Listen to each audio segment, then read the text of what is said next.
So this anxiety, this fear, this worry that Macbeth has murdered sleep, that he can't ask for blessings anymore. It's happening here, and Lady Macbeth is trying to talk to him and get him to not think about it so much. And she says, you do unbend your noble strength to think so brain sickly of things." What a great unbend, brain sickly. Oh, Shakespeare's having fun with language. And here we get the literal and metaphoric.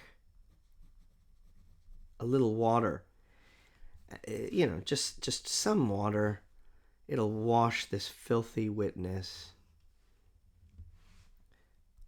wash away the memory, wash blood. Easier said than done, really, isn't it? She just says, "Okay, let's clean up." And she wants to clean the daggers. She's kind of noticing that he, all of a sudden, she sees she doesn't want to wash the daggers. He's brought the. Why have you brought these here? They must lie there. Go carry them and smear the sleepy grooms with blood. Oh, it's just the images. You brought baggage. You brought the memory. A little water will wipe you of this. No, it won't. Memory, guilt. These things need to be over there. You brought them here. Don't do that. That's what's messing you up. And she's getting angry because if they're caught with these daggers, it's game over. He can't. He gives up. "I'll go no more. I'm afraid to think about what I've done. Look on it again. I dare not." He go no more. Thinking, be afraid. He dare not think about what he's done. To even conceive of it, he wants to deny. Digest, maybe, I don't know, deal with, mourn, who knows. Infirm of purpose, like you failure. Give me the daggers. Then back to sleeping. Sleeping and the dead. Sleep is the cousin of death, they say. Sleep and the dead are but pictures. They're just paintings. 'Tis the eye of childhood that fears a painted devil. Painted devils aren't devils, she's saying. They're just paintings. They're just represent, like, they're kids. They can't do anything, the dead. Or the sleeping, for that matter. But, what's really funny is what she said earlier about looking like her father asleep. How she speaks alone is different than how when she's boosting him up. If he bleeds, big deal. I'll gild golden their face with blood. It doesn't make any sense why these guys would be covered in blood, wasted, and they've killed the king. It's very odd.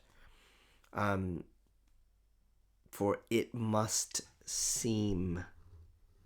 They've got to look guilty. They got to look guilty. So if there's any blood around, I'll do that. He's just absolutely freaking out.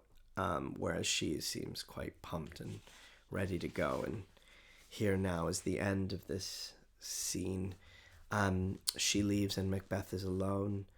And he says, when there's just tons of knocking, people are coming to the castle, and like the porter is drunk, so he's been sleeping or just ignoring it. Whence is that knock? How is it with me when every noise appalls me? Noise fills him with fear, disgust, something. How is it with me is a very interesting. He seems almost separate from self. He's definitely in some form of trauma. One whose understanding we have of this is kind of informed by Shakespeare. It's a great moment where he's just looking at his hands. And I don't know, I've never really had this happen to me, but maybe in a car crash, like a small accident or being freaked out, where you kind of, you don't understand this thing attached to you is you. What hands are here?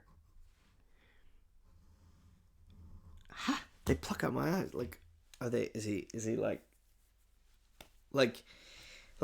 his hands have a mind. Or he can't recognize them as him, as part of him. It's not possible. The image is really good. Will all great Neptune's oceans wash this blood? So she said a little blood will wash us of this thing. He's suggesting the entire ocean of the god of the sea. This hyperbole of the entire ocean can't clean this blood off me because it's a metaphor. Rather, actually, he reverses it, which I'm noticing he does a lot. It's the other way around. The seas, what a great, would become red, incarnadine, making the green sea red. His hands will make the seas red. That's remarkable. That's how intense his guilt and shame is here. She comes back. My hands are of your color, but shame for heart so white. Shame for not murdering.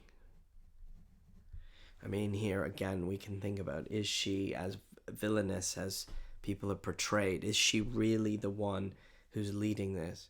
She seems quite held back and ashamed and hurt and self-critical.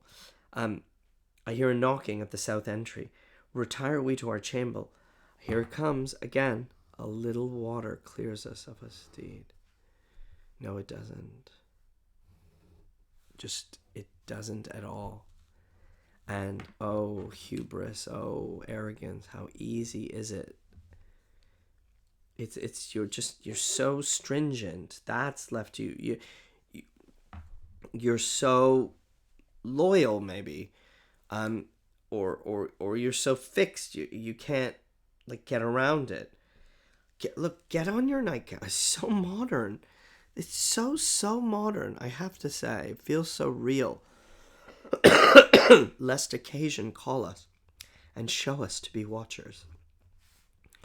We have to play our parts, don't we? We don't want to get caught.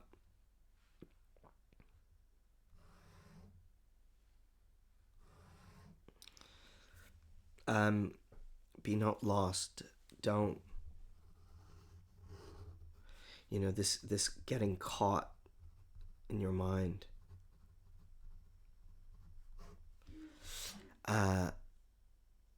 To know my deed, 'twere best not know myself. A division between the act and the self. He is going to separate. He's going to compartmentalize. This is trauma. This is what we do when we're traumatized. Wake, Duncan, with thy knocking. I would you couldst. I mean, he shouts this line. He's manic. He's risky here. And I wish, that you could wake him. But you won't. You won't wake him. It's impossible. And here we get this moment where perhaps he is caught between this world of waking and sleeping, this world of compartmentalizing, this world of digesting and dealing with what he's done.